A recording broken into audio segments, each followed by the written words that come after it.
Hello, Bianca. Hi. Let's turn it over to you now. I know that you have some prepared questions. Mm-hmm.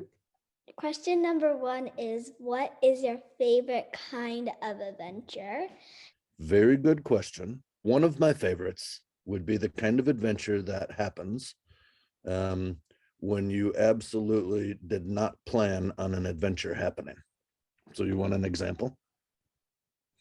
I was just going to go for a little drive with my friend Joe when he was visiting in town. But while we went driving, we decided to go down some dirt roads. And while I was doing that, somehow I got my truck stuck up on the side of a tree. Now, I was not expecting that to be the case. And we had to walk through the woods and find campers and ask to borrow saws and had to cut little trees down and try. It took us the entire day. And I remember that was a very exciting and very difficult adventure. But in the end, we had a memory, and that was years ago. And my buddy Joe and I still talk about it. So maybe the answer is a surprise adventure. How's that? Uh, Okay. Okay, cool. so me and my mom, so we were walking to Walmart and we decided to take a short, like we decided to take another path, and that Uh-huh. path was so muddy. Yeah. Did you get in your shoes deep?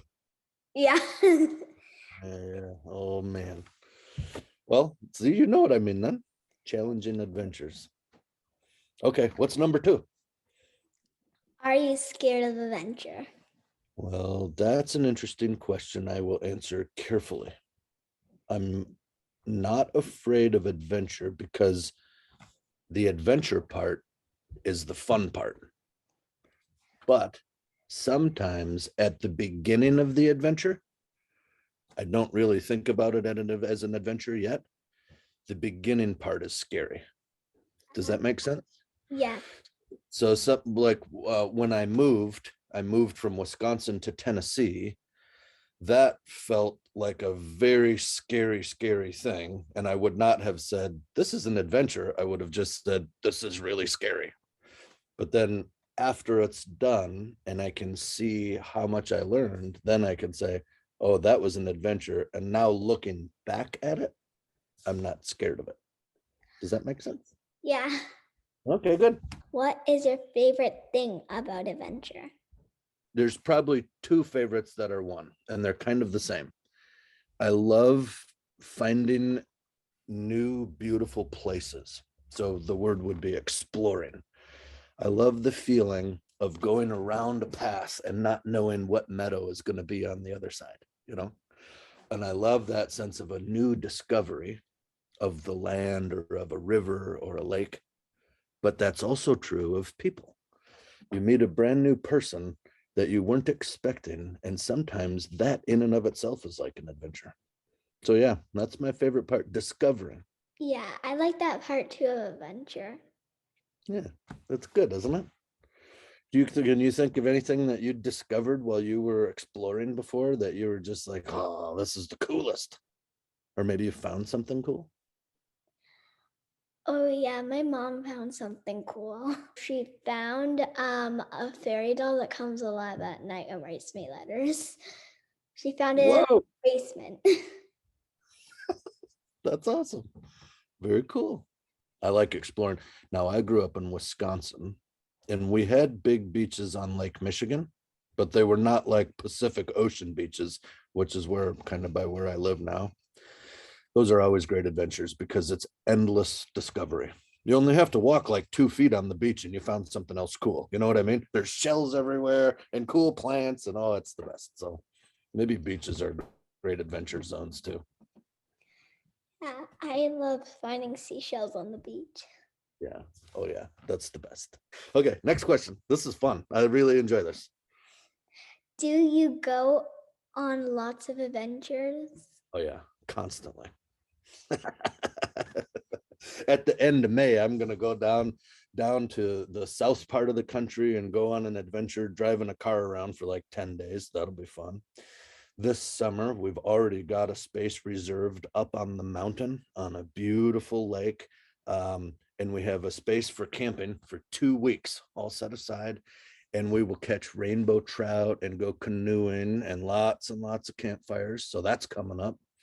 So the answer is yes. I love going on adventures. Sometimes they're big, long ones, like 2 weeks camping in the mountains, but sometimes they're just like afternoon adventures. Like we're just going to roll down to the river and skip some rocks. And while you're doing that, you see a muskrat or some ducks and learn a bunch of stuff. And it's like, huh, that was a 2 hour long adventure. I love it. What's been your favorite adventure of all time? Oh, Bianca. Favorite adventure of all time. What? You should be a news reporter. These are some very, very intense questions. How am I supposed to answer that? Okay, one time I was by myself and it was October, and at the very top of Minnesota, you can look at a map at the top border of Minnesota, and right up at the very top is a natural wilderness area called the Boundary Waters. So I thought, well, I'm going to go on a camping and canoeing adventure by myself.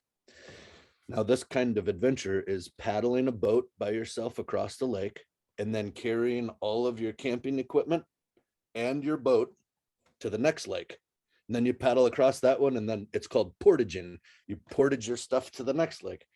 I was 5 lakes in, and I woke up in the morning and the lake was frozen. Now imagine that. It wasn't frozen all the way across, thank goodness. But how can you paddle a boat across the frozen lake?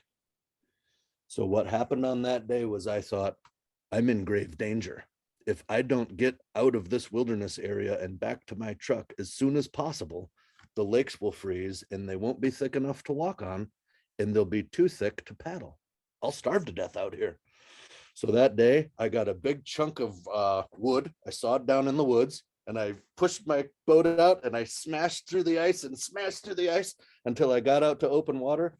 And Bianca, I have never paddled a canoe so fast as I did that day, all day, paddling, paddling, paddling, paddling. And that was one of the most exhilarating adventures I've ever been on. I love the podcast Camp Adventure. What's your favorite part about it? There was one part in the story about when I built a raft with my friend Eric. When I lived in that little gray house on West Chestnut Street in Burlington, Wisconsin, that's where the stories are mostly from. My best friend in the world lived up and around the corner from me, and his name was Eric.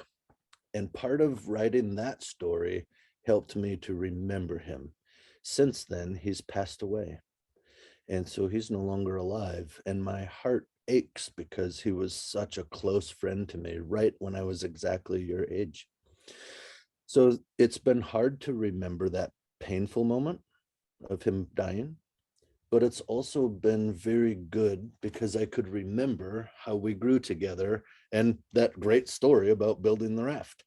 And then I think that same truth is probably true for the rest of the stories. The best part was going back and remembering all the different times when I was your age, finding frogs in the lake and climbing trees and crashing on my roller skates and trying to ride my skateboard behind my bicycle when my sister would pull me on the bike, So something about that is very fun. And you know what I bet? No, this is me just predicting the future. I don't know for sure. But I bet that when Bianca is older, when you're looking back, you'll remember these times too with fondness when you were young. You're right in the beginning of the adventure called life. So I'm excited for you. And I just met you today. How can you inspire kids to become more adventurous? Because you can't pressure people. Yes. You don't want to say, come on, come on, come on, do this, do this, do this, if they really do not want to. That can be pretty troublesome for the other person, can it? So you don't want to do that, but maybe this is the best way. Think about inviting. Think about the difference between telling a person, come on, do this, do this, do this. Or saying to a person, hey, I'm inviting you to come do something different. Or I'm inviting you to think about this a different way. That might be one of the best ways to inspire people to adventure. Last question. What do you want kids to know and remember about your book and podcast? I want kids to remember that they are each and every one amazing, beautiful, genuine treasures for the entire world. I want grown-ups to remember that too.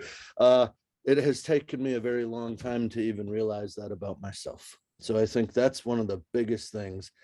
And then I want people, kids and grown-ups too. I want us all as a whole community of friends to remember, this is the biggest point, that those scary and dark and difficult moments that feel so threatening are truly moments in a much greater story.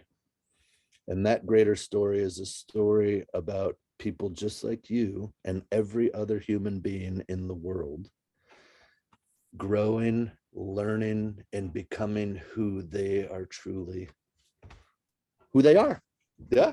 If we can think of us as all going together on a big story of growing up and learning about what's real and beautiful and good, and that the little and more, not always little, I know the scary moments are very big sometimes and very painful, but they're not the end of the story. How's that? Does that make sense? Yeah. Oh, I love it. I love it. Thank you, Bianca. Yeah.